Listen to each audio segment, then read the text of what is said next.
आज हम स्टार्ट करने जा रहे हैं एफएससी की बायोलॉजी।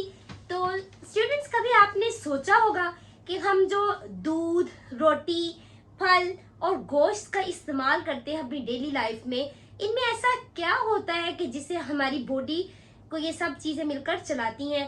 ठीक है, तो इनमें स्टूडेंट्स क्या होता है कि सब किसके बने होते हैं? बायोमोलिक्यूल्स के। तो जी स्टूडेंट्स, आज हम स्टार्ट करने जा रहे हैं बायोमोलिक्यूल्स। जो ऑल स्टूडेंट्स हैं मैट्रिक के, जिनका अभी अभी रिजल्ट आया, उन सब स्टूडेंट्स को मेरी तरफ से बहुत बहुत कांग्रेचुलेशंस। जिन स्टूडेंट्स का बहुत शानदार रिजल्ट आया है, मेरी अपनी स्टूडेंट्स का भी बहुत माशाल्लाह से शानदार रिजल्ट आया। तो बेटा, जो अभी न्यूली सिलेबस आया है एफएससी का, और जो 10th ग्रेड के स्टूडेंट्स जिन्होंने पहले ये चैप्टर कहाँ पढ़ा होगा, आप लोगों ने केमिस्ट्री के अंदर बायोकेमिस्ट्री के नाम से आप लोगों ने बायोकेमिस्ट्री ये सारा वहां पे चैप्टर पढ़ा हुआ है। तो बेसिक से इंशाल्लाह आप लोग क्या होंगे, आपको नो हाउ आपको पता होगा बेसिक्स का। तो ये ऐसा चैप्टर बिल्कुल भी नहीं है कि जो आप लाइफ में पहली मर्तबा पढ़ रहे हैं। तो स्टूडेंट्स, बायोमोलिक्यूल्स क्या होता है? बायो का मतलब होता है, बायो का मतलब स्टूडेंट्स क्या होता है? लाइफ। ठीक है, तो स्टूडेंट्स लाइफ किसकी होती है? लिविंग ऑर्गेनिजम्स की, जिंदा जानदारों की। ठीक है, तो बायो का मतलब क्या होगा? लिविंग ऑर्गेनिजम्स, जिंदा जानदार। तो मॉलिक्यूल स्टूडेंट्स क्या होता है? आप लोगों ने केमिस्ट्री के अंदर बेटा ये बेसिक्स पढ़ी हुई है। ठीक है, 9th क्लास से ही, 9th क्लास की ही केमिस्ट्री में हम ये पढ़ना शुरू कर देते हैं। ठीक है, एलिमेंट क्या होता है, एटम क्या होता है, मॉलिक्यूल क्या होता है, कंपाउंड क्या होता है। तो स्टूडेंट्स यहाँ पे मैं आपको बताती चलूं कि एलिमेंट बेटा क्या होता है कि जो एक प्योर सब्सटेंस होती है, जो एक ही तरह के एटम से चीज बनी होती है, वो एलिमेंट होती है। ठीक है, तो अब जो मैटर है, जिसको हम उर्दू में मादा कहते हैं, तो मैटर मादा की बेटा सबसे सिंपलेस्ट फॉर्म जो होती है वो एलिमेंट होती है। ठीक है, सादा तरीन जो सब हालत होती है मादा की, सबसे जो सादा तरीन शक्ल है वो क्या है? एलिमेंट होती है, जो एक ही तरह के एटम से बनी होती है। तो अब एलिमेंट के बेटा उसके बाद आता है एटम्स। क्या आता है स्टूडेंट्स? एटम्स। अब बेटा एटम्स क्या है, ये एटम क्या होता है बेटा? एटम हम क्या कहते हैं? एटम स्टूडेंट्स, एटम क्या होता है? Smallest particle of an element. एक एलिमेंट का बेटा छोटा सा जो जर्रा है, बेसिकली वो क्या होता है?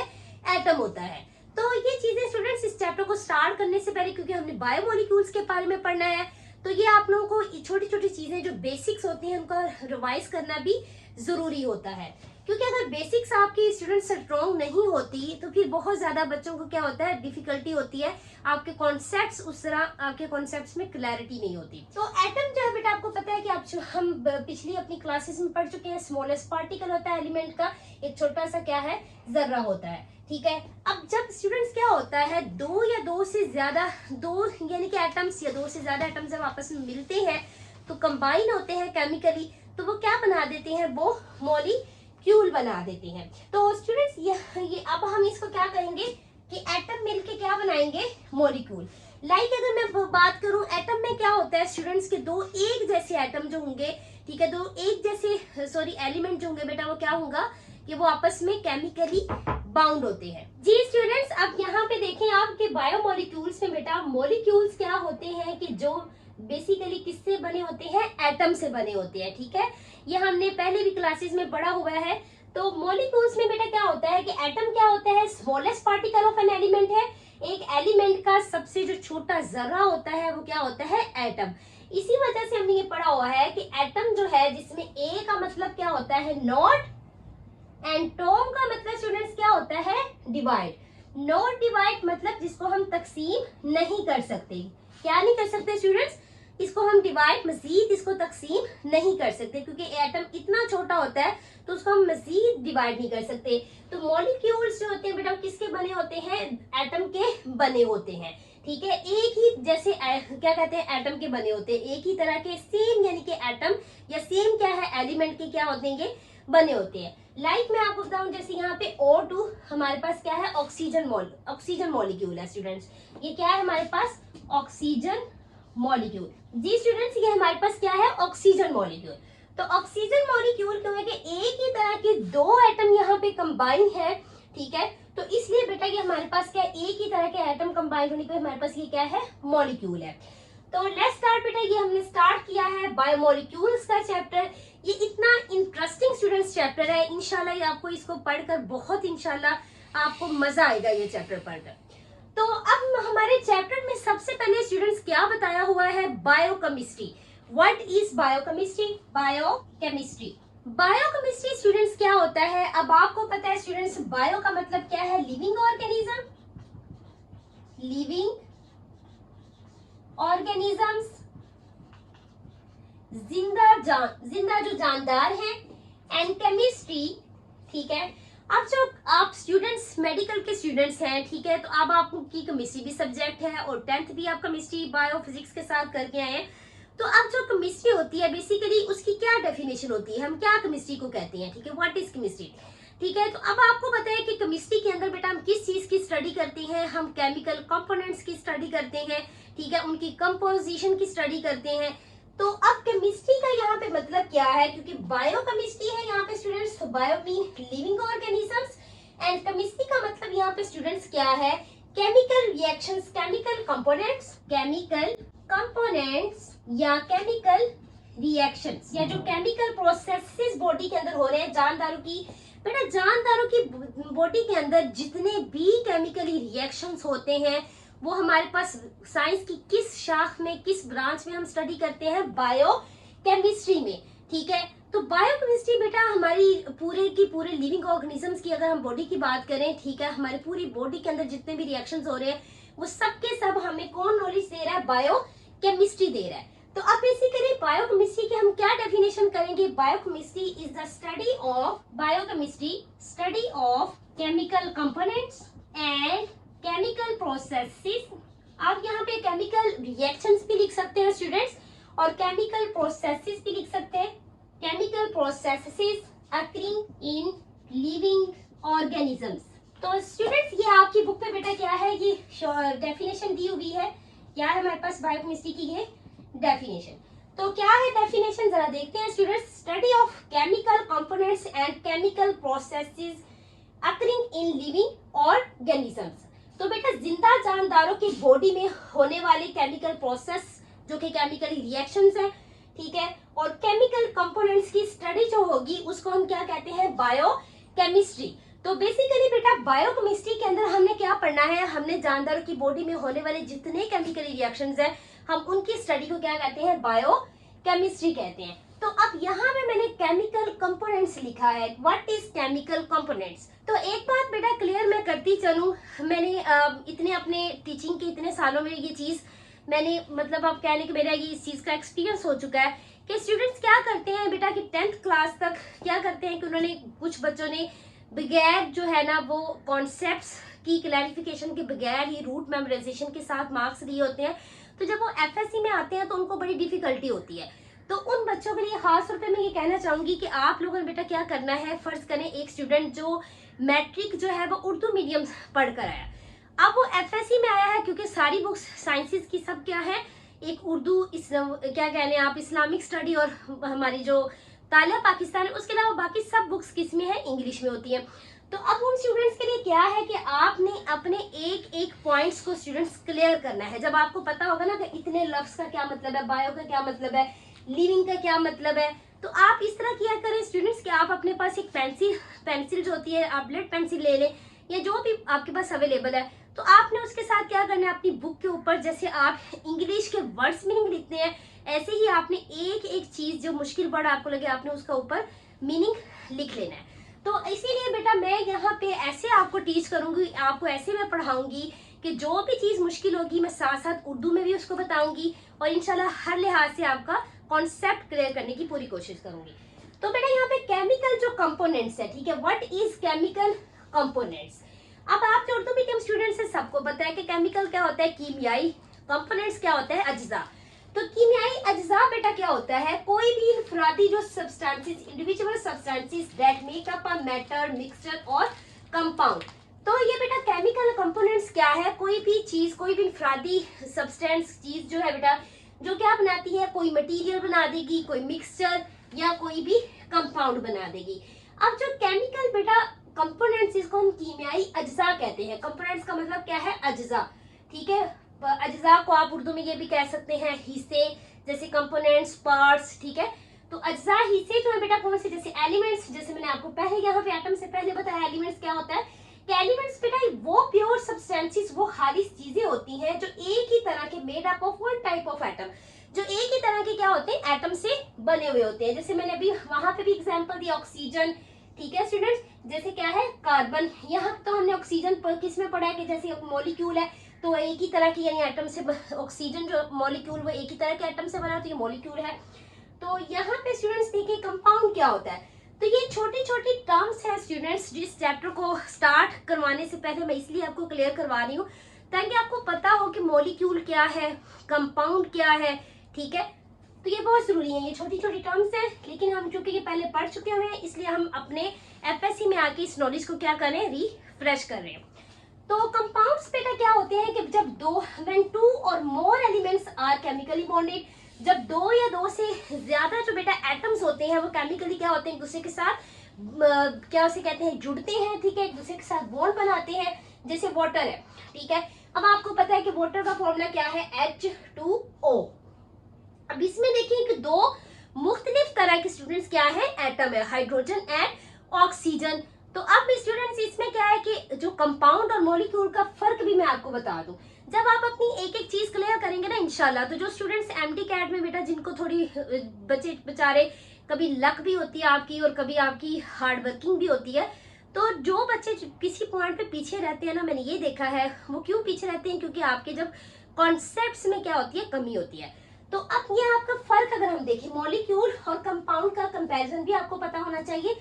अब ये जो कंपाउंड है स्टूडेंट्स, ये क्या है हमारे पास कि जब इसमें क्या होता है बेटा कि दो एक जैसे भी एलिमेंट्स कंपाउंड के अंदर जुड़ सकते हैं और दो मुख्तलिफ एलिमेंट्स भी, ठीक है। जैसे वाटर की मैं बात करूं तो वाटर हमारे पास मॉलिक्यूल भी है, इसमें दो मुख्तलिफ एटम है, ठीक है। तो ये वाटर मॉलिक्यूल भी है और वाटर क्या है, कंपाउंड भी है। तो अब नेक्स्ट बेटा हम देख लेते हैं, ये तो मैंने आपको बता दिया कि केमिकल कंपोनेंट्स क्या होते हैं। अब केमिकली रिएक्शंस किस तरह है, अगर मैं मिसाल आपको दूं कि जैसे प्लांट्स की बॉडी है, ठीक है, तो प्लांट्स में एक प्रोसेस होता है फोटोसिंथेसिस का। तो स्टूडेंट्स अब केमिकल रिएक्शंस बेटा किस तरह, बाद हम केमिकल कंपोनेंट्स का मैंने आपको बताया, ठीक है, कि हम बायोकेमिस्ट्री की डेफिनेशन के बारे में पढ़ रहे थे। तो अब जो केमिकल रिएक्शंस है बेटा, जानदार की बॉडी में होने वाले जितने केमिकल रिएक्शंस हैं, ठीक है, वो इसी बायोकेमिस्ट्री में हम उसको क्या करते हैं, हम बायोकेमिस्ट्री जो है वो ब्रांच है जिसके अंदर हम स्टडी करते हैं, ठीक है। तो अब स्टूडेंट्स क्या है हमारे पास, आप देखिए हमारे पास बेटा क्या है कि बेसिक नॉलेज जो है बायोकेमिस्ट्री का वो बहुत जरूरी है, ठीक है। बेसिक नॉलेज किस किस चीज में जरूरी है, किस चीज को समझने में, जैसे हमारे पास anatomy, basic knowledge of biochemistry is helpful to study about anatomy and physiology, anatomy and physiology. जी स्टूडेंट्स, अब ये एनाटॉमी बेटा क्या होता है, ठीक है, जानदारों की जो इंटरनल स्ट्रक्चर होती है, लिविंग ऑर्गेनिज्म की इंटरनल स्ट्रक्चर की जो स्टडी होती है उसको हम क्या कहते हैं, anatomy, study of internal structure, जिसमें हमारे इंटरनल ऑर्गन्स आ जाते हैं, अंदरूनी जो हमारे ऑर्गन्स हैं, ऑफ लिविंग ऑर्गेनिजम्स। जानदारों के स्टूडेंट्स जो इंटरनल अंदरूनी स्ट्रक्चर अदा है उनकी स्टडी हमारे पास क्या आ जाती है, एनाटॉमी में हम उसको स्टडी करते हैं। तो अब बेटा ये फिजियोलॉजी क्या है, फिजियो, ये देखिए फिजियो, आपने ना बायो के अंदर स्टूडेंट्स क्या करना है, आपने लफ्जों को ब्रेक डाउन करना है, पहले उनका जो मीनिंग आपको आता होगा तो आप उनकी डेफिनेशन, उनके बारे में जो है अच्छे से समझ आ जाएगा। अब फिजियो का मतलब क्या होता है, फंक्शंस। फंक्शंस क्या है, काम, अफाल उर्दू में इसको कहते हैं। लॉजी का मतलब क्या होता है, स्टडी, लॉजी का मतलब क्या है, स्टडी। अब किस चीज के फंक्शंस की हम स्टडी करेंगे स्टूडेंट्स, ठीक है। तो बेटा स्टडी की जाती है सेल्स के, जो सेल जो फंक्शंस करता है, ठीक है, सेल्स के फंक्शन की स्टडी को हम क्या कहते हैं, फिजियोलॉजी। इसमें हम जो सेल्स और सेल की जितनी भी बेटा, सेल के अंदर आपको पता है कि हमारे पास क्या होती है, मुख्तलिफ ऑर्गेनेलिज होती है, ठीक है। तो अब स्टूडेंट्स मैं आपको यहाँ पे बेटा एफएससी के जो स्टूडेंट्स हैं, हम बायोमोलिक्यूल से स्टार्ट किया है क्योंकि मेरा ये बहुत फेवरेट चैप्टर है, तो इसलिए मैं यहाँ से स्टार्ट ले ली हूँ। लेकिन इंशाल्लाह हम सेल बायोलॉजी भी पढ़ेंगे, सेल वाला चैप्टर भी पढ़ेंगे इंशाल्लाह, और बाकी जितने भी चैप्टर्स हैं 1 बाय 1 करके उनको कवर करेंगे इंशाल्लाह। तो अब बेटा यहाँ पे हमारे पास फिजियोलॉजी क्या है, सेल्स या उसकी जितनी भी ऑर्गेनेली सेल्स में होती हैं उनके जो, उनका जो फंक्शंस होता है, उनके फंक्शन, उनके काम की जो स्टडी है वो क्या कहलाती है, फिजियोलॉजी कहलाती है। तो अब बायोकेमिस्ट्री का जो नॉलेज है बेटा वो हमें इन सब को स्टडी करने में क्या करता है, हमारी हेल्प करता है, ठीक है। तो अब ये जो एनाटॉमी फिजियोलॉजी है स्टूडेंट्स, ये किसकी ब्रांचेस हैं बेटा? ये बायो की ही ब्रांचेस हैं। ये किसकी ब्रांचेस हैं? ब्रांचेस ऑफ, किसकी ब्रांचेस है? ये बायोलॉजी की ब्रांचेस है। बेटा आप लोगों ने 9th क्लास के अंदर फर्स्ट चैप्टर ही हमारा जो होता है इंट्रोडक्शन टू बायोलॉजी, जिसमें हम बायो की क्या करते हैं, बायोलॉजी की बेटा सारी क्या पढ़ते हैं, ब्रांचेस के बारे में पढ़ते हैं। तो आपने वहां पे भी इनको एनाटॉमी और फिजियोलॉजी को वहां पे भी पढ़ा हुआ है। तो अब सारा कुछ प्रोसेसेस हम देख लेते हैं कि उसमें बायोकेमिस्ट्री का नॉलेज किस तरह जरूरी है। जैसे हमारे पास है फोटोसिंथेसिस, ये हमारे पास प्रोसेसेस है, कुछ अमल है, ठीक है, जिनके अंदर हम क्या है बायोकेमिस्ट्री का जो नॉलेज है बेटा वो क्या है, बहुत जरूरी है। Photosynthesis, you all know about photosynthesis students, कि व्हाट इज फोटोसिंथेसिस, क्या होता है स्टूडेंट्स फोटोसिंथेसिस, ठीक है। हम हमारे छोटी जो बचपन की क्लासेस हैं, ठीक है, उनमें ही पढ़ना शुरू कर देते हैं। 6, 7, 8 में कहीं ना कहीं हम चीजों को पढ़ते आए हैं, ठीक है। उसके बाद हमने अपनी 9th 10th का जो ग्रेड है उसमें भी ये चीज पढ़ी हुई है। तो अब जी स्टूडेंट्स फोटो का मतलब क्या है? Photo mean light and synthesis mean production. किस चीज की स्टूडेंट्स? प्रोडक्शन है, ठीक है। अब लाइट प्रोडक्शन का क्या मतलब है? अब आपको पता है फोटोसिंथेसिस का जो अमल है स्टूडेंट्स वो कहाँ होता है? वो प्लांट्स में होता है, ठीक है। स्टूडेंट्स कहाँ पे होता है फोटोसिंथेसिस का प्रोसेस? प्लांट्स में। अब यहाँ आपको पता है स्टूडेंट्स कि फोटोसिंथेसिस का जो प्रोसेस है स्टूडेंट्स वो प्लांट्स में कहाँ पे होता है? लीव्स में। कहाँ होता है स्टूडेंट्स? लीव्स में। स्टूडेंट्स आपको पता है बेटा प्लांट्स में, लीव्स में, यहाँ पे क्या होता है? लीव्स में ये प्रोसेस होता है फोटोसिंथेसिस का, ठीक है। कहाँ पे क्या होता है? मेसोफिल सेल्स में, ठीक है, ये प्रोसेस होता है फोटोसिंथेसिस का, ठीक है। तो अब फोटोसिंथेसिस बेटा क्या होता है? फोटोसिंथेसिस का प्रोसेस लीव्स में होता है, मेसोफिल सेल्स में। तो अब जो ये प्रोसेस क्या है? फूड मेकिंग, खुराक बनाने का, जो पौधों के खुराक बनाने का जो अमल है वो क्या कहलाता है? फोटोसिंथेसिस कहलाता है, ठीक है। तो अब स्टूडेंट्स ये वाला जो प्रोसेस है बेटा इसमें भी बायोकेमिस्ट्री का नॉलेज हमारी हेल्प करता है। अब आपको पता है कि ये प्रोसेस में क्या होता है? कार्बन डाइऑक्साइड प्लस वाटर और फिर लाइट की प्रेजेंस में ये काम होता है डे टाइम, ठीक है। और लाइट की प्रेजेंस होती है और क्लोरोफिल जो हमारे पास क्या है? क्लोरोफिल मॉलिक्यूल, ठीक है, और या मेसोफिल सेल्स जो होते हैं फोटोसिंथेसिस का अमल होता है। तो बेटा ये क्या बनाते हैं? ये ग्लूकोज बनाते हैं, ठीक है। C6H12O6, C6H12O6 ये क्या है हमारे पास? Basically glucose. पौधों की ये क्या है बेटा? ये खुराक है पौधों की, ठीक है। ग्लूकोज बनाते हैं, साथ oxygen as a by product students यहाँ पे बनती है, ठीक है। वाटर के भी कुछ मॉलिक्यूल्स यहाँ बनते हैं। तो अब बेटा ये देखिए ये फोटोसिंथेसिस का जो हमारे पास है प्रोसेस, इसमें भी हमारे पास बायोकेमिस्ट्री हमारी हेल्प करेगी।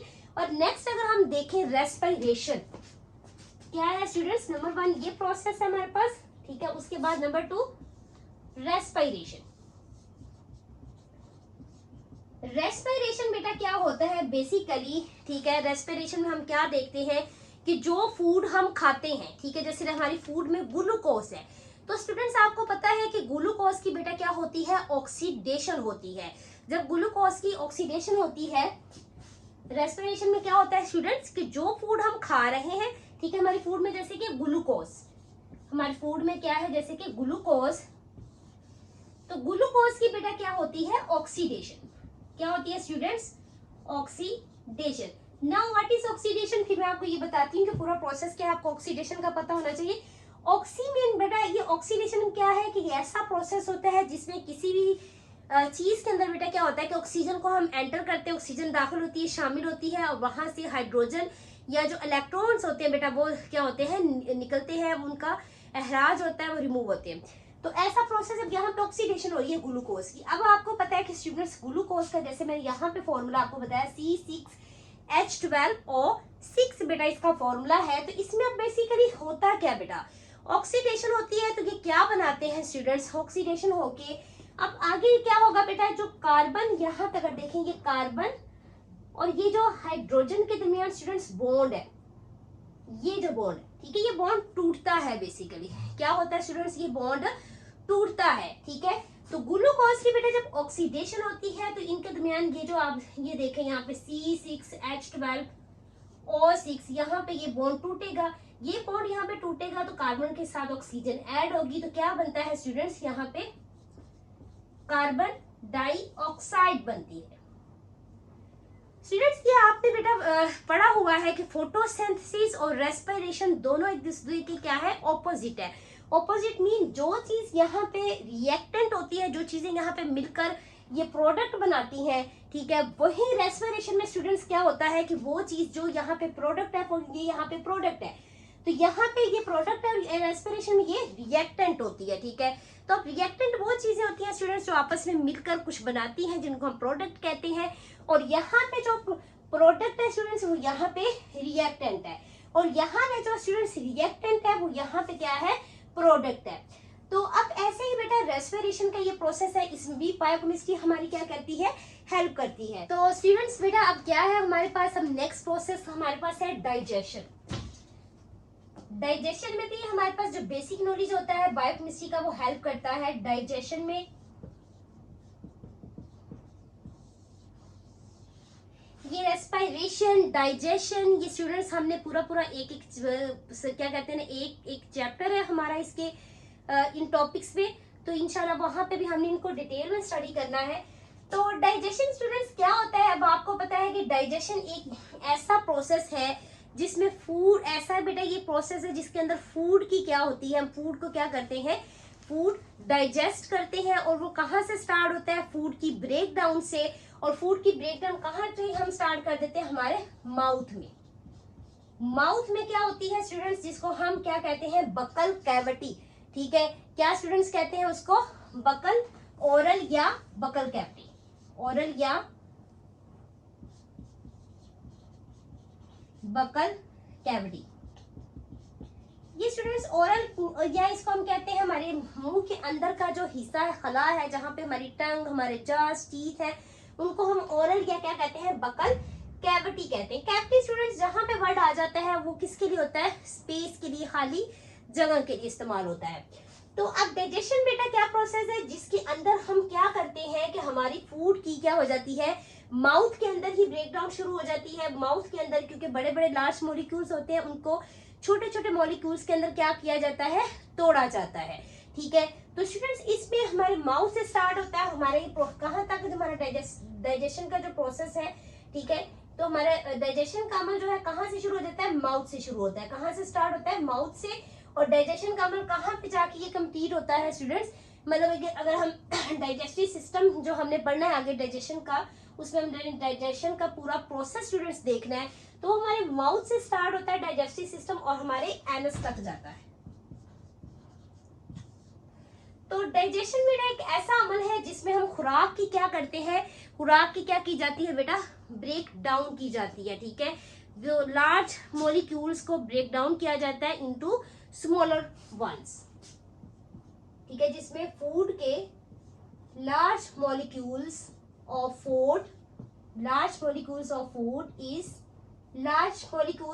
Food is break down. तो स्टूडेंट्स डाइजेशन की बेटा कौन सा प्रोसेस होता है जिसमें हमारी बॉडी क्या करती है, body breaks down food into simpler components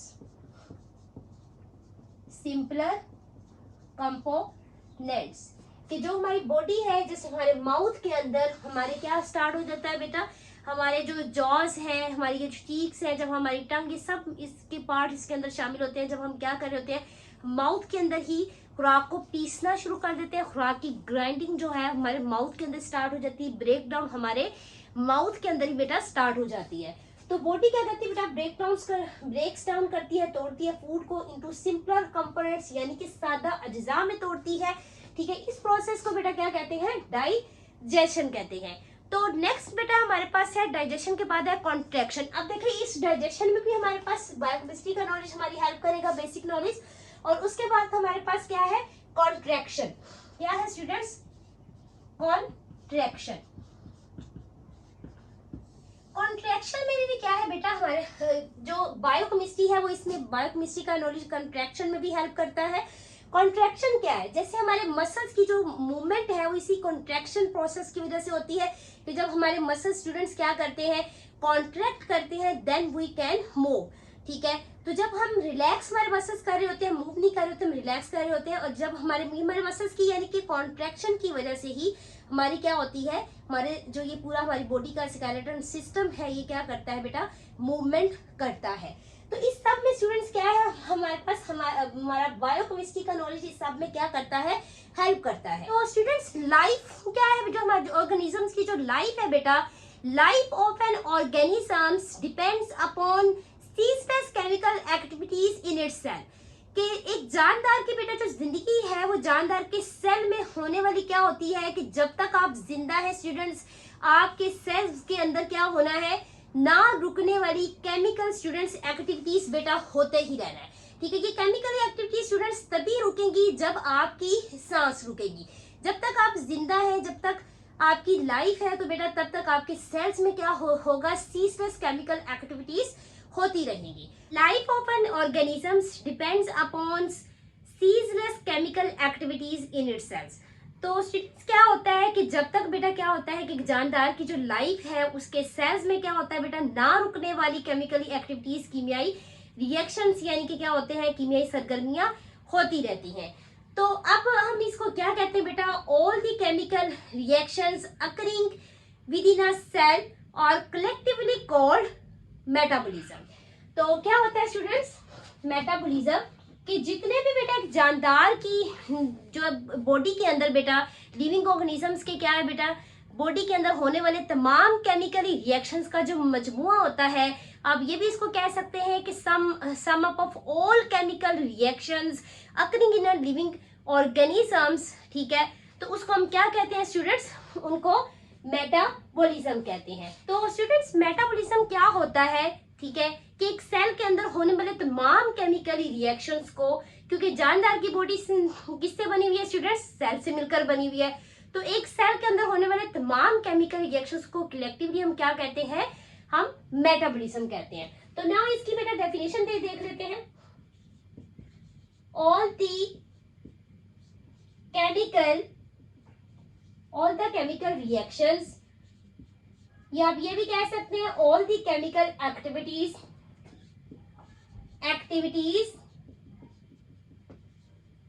taking place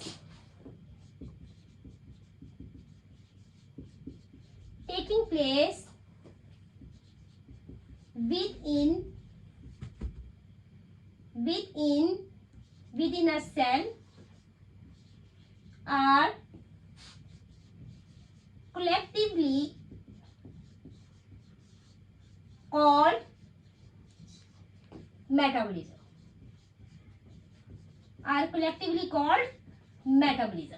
ठीक है स्टूडेंट्स, तो क्या होता है, तमाम केमिकल रिएक्शंस या तमाम केमिकल बेटा एक्टिविटीज जो टेकिंग प्लेस रूनुमा होती है विद इन अ सेल, एक सेल के अंदर, तो उसको स्टूडेंट्स हम कलेक्टिवली इकट्ठा उसको क्या कहते हैं, उसका मजमूआ क्या होता है उन तमाम केमिकल रिएक्शंस का, उन सबको इकट्ठा हम क्या कहते हैं, मेटाबॉलिज्म कहते हैं।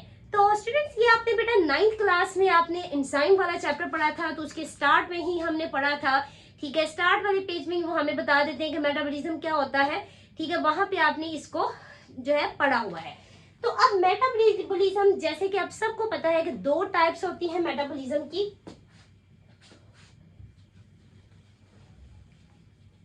तो स्टूडेंट्स कितनी टाइप्स होती है मेटाबॉलिज्म की? मेटाबॉलिज्म की क्या होती है स्टूडेंट्स, 2 टाइप्स होती हैं। ठीक है, नंबर 1 हमारे पास क्या है, कैटाबॉलिज्म एंड एनाबॉलिज्म।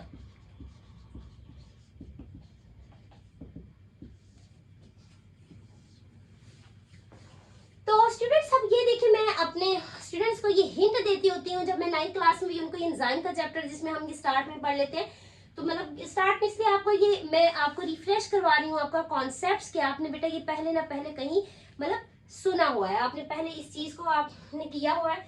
तो कैटा का देखिए मैं स्टूडेंट्स को हिंट देती होती हूँ, कैटा जैसे CA है तो C जैसे हमारा कैपिटल है, कैटा ये क्या जो बन रहा है लफ्ज कैटा, कैपिटल क्या है, कैपिटल। तो कैपिटल का मतलब क्या होता है, बड़ा, ठीक है, लार्ज। ठीक है, क्या है स्टूडेंट्स, बड़ा लार्ज। तो जो चीज बड़ी होती है उसको हम बायो में उसको हम कॉम्प्लेक्स भी कहते हैं, बड़ी है, पेचीदा है। तो इसमें स्टूडेंट्स क्या होता है, कॉम्प्लेक्स बेटा, जो कॉम्प्लेक्स सब्सटेंसेस होती हैं, कॉम्प्लेक्स पेचीदा चीजें होती हैं, या कॉम्प्लेक्स बेटा जो मॉलिक्यूल्स होते हैं वो क्या करते हैं, वो स्टूडेंट्स क्या हो जाती हैं, वो टूट जाती हैं, वो ब्रेक डाउन होती हैं, किसमें, सिंपलर वंस में। ठीक है, break down, breaks down into simpler ones. Simpler ones का मतलब बेटा किसी एक सादा चीज के अंदर वो क्या हो जाती है, टूट जाती है। जैसे कि स्टूडेंट्स इधर देखें कि ये मेरे पास क्या है, कॉम्प्लेक्स क्या है, एक मॉलिक्यूल है, एक बड़ा मॉलिक्यूल है, इसके मैं क्या करूंगी, इसकी मैं ब्रेक डाउन करके, मतलब इसकी ब्रेक डाउन हो जाएगा किसके अंदर, दो सादा, यानी कि एक बड़ा मॉलिक्यूल टूट गया दो छोटों के अंदर। ठीक है, कैटाबोलिज्म का जो प्रोसेस है बेटा, इस क्या कहते हैं, इसके अंदर क्या होता है, कॉम्प्लेक्स सब्सटेंसेस क्या होता है, सिंपलर वंस यानी कि सादा के अंदर क्या हो जाता है, टूट जाती हैं। ठीक है स्टूडेंट्स, तो बेटा इसके जो मसीह जो है ये कहाँ कहाँ ये प्रोसेस होते हैं, इनके अभी इतनी हमने डिटेल नहीं पढ़नी। इंशाल्लाह जब हम एंजाइम का चैप्टर पढ़ेंगे तो वहां मैं आपको इनके बारे में मजीद डिटेल बताऊंगी। तो अब एनाबॉलिज्म का क्या मतलब होता है स्टूडेंट्स, एनाबॉलिज्म में क्या होता है, ये एनाबॉलिज्म इसके क्या है, उल्टे। एनाबॉलिज्म में बेटा क्या है कि सिंपलर जो सब्सटेंसेस होती हैं, सादा यानी सिंपल चीज होगी, सिंपलर सब्सटेंसेस, सादा सिंपल चीज बेटा क्या हो जाएगी, वो कंबाइन हो जाएगी, क्या हो जाएगा, यानी कि जो छोटी फर्ज करें ये दो स्मॉल यानी कि सिंपल बेटा जो सब्सटेंसेस या मॉलिक्यूल्स है बेटा, ये कंबाइन होके ये हमारे पास क्या बना देंगे, एक बड़ा यानी कि बड़ी चीज बना देंगे, कॉम्प्लेक्स सब्सटेंस बना देंगे। तो सिंपल सब्सटेंसेस बेटा कंबाइन होके क्या बनाती हैं, कॉम्प्लेक्स सब्सटेंसेस बनाती हैं। क्या स्टूडेंट्स बनाती हैं, कॉम्प्लेक्स सब्सटेंसेस बनाती हैं। तो जी स्टूडेंट्स बेटा ये तो हमने बायोमोलिक्यूल्स का लेक्चर स्टार्ट किया है अपना एफएससी का। तो इसमें हमने अभी चूंकि हमारा चैप्टर स्टार्ट हुआ है तो अभी हमने जो है इसका स्टार्ट वाला ही जो है वो हमने पढ़ा है। ठीक है, कि बायोकेमिस्ट्री क्या होती है, फिर बायोकेमिस्ट्री की हमने देखा कि हम कहाँ कहाँ बायोकेमिस्ट्री हमारी हेल्प कर रही है। ठीक है, तो फिर हमने देखा कि ये जो रिएक्शन जितने भी हो रहे हैं बेसिकली उनको हम क्या कहते हैं, फिर हमने उनकी क्या देख ली स्टूडेंट्स, दो टाइप्स देख ली। ठीक है, तो नेक्स्ट स्टूडेंट्स इंशाल्लाह नेक्स्ट लेक्चर में हम प्रॉपर पढ़ेंगे कि बायोलॉजिकल मॉलिक्यूल्स या बायोमोलिक्यूल्स क्या होता है। तो स्टूडेंट्स अगर आपको ये लेक्चर मुफीद लगे तो इसको चैनल को सब्सक्राइब करें, लाइक करें, और अपने जितने भी आपके फेलोज हैं, आपकी फ्रेंड्स हैं, आपकी कजन्स हैं, ठीक है, जितने भी लोग जिनको आप जानते हैं कि जो इससे मुस्तफीद हो सकते हैं, उन सबको के साथ आप जरूर शेयर कीजिएगा। जज़ाकल्लाह, अल्लाह हाफिज।